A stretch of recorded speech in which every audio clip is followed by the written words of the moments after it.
We have 60 seconds in a minute, 60 minutes in an hour.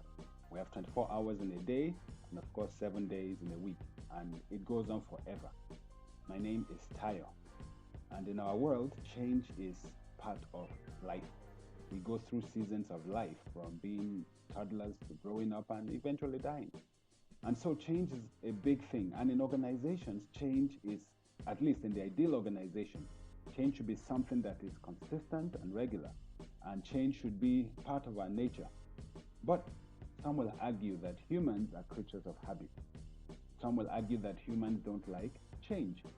And that change basically is something that humans will always question. And the common saying is always there: if it's not broken, why fix it? And this tries to identify the fact that people are not always comfortable with change. But others will argue that humans by nature, because of our nature, we grow from young to old, our lives are basically cataloged by change, that change is common. But the fact is that in many organizations, there is always resistance to change. And that resistance can come in the shape of implicit or explicit resistance. It can be overt or covert. It can be resistance that is passive or active. But the fact is that there's always resistance to change in organizations. Every time we try to adopt a new strategy, a new way of doing things, there will be those who resist. And so this becomes a big issue. And this can undermine, of course, the change itself and the ability to actually affect the change. And so it becomes a big challenge for management. How do we get people to change? And of course, there are many, many, many things that can be done.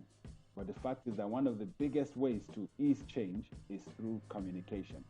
And one of the biggest mistakes managers make is that if people resist change, then they're the enemy.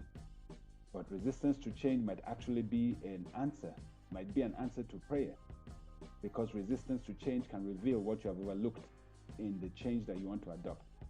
And so communication is very important. The reason why that change is needed, explaining it, understanding why people are dissatisfied with the change, and you want to basically address the issues in order to reduce resistance. You want to also create an atmosphere that uncertainty is not too exaggerated, so that people know what their place is in the scheme of the entire change. So it's important, every time we talk about change, leadership can never be undermined. And leadership has to provide the inspiration, the vision that drives the change, so that people know that they are heading towards the right direction and that their place in the organization might not always be guaranteed, but at least it's certain, at least to that point in time. The leader has to communicate the energy, the excitement that should inspire people to come on board. Then, of course, a lot of times, a big chunk of reason why people resist change is because of the fear of the unknown. And that can come in form of them not being acquainted with the new system, the new approach. So things like training, orientation might need to be carried out so that the employees, the workforce, are more willing to embrace the change and get on board.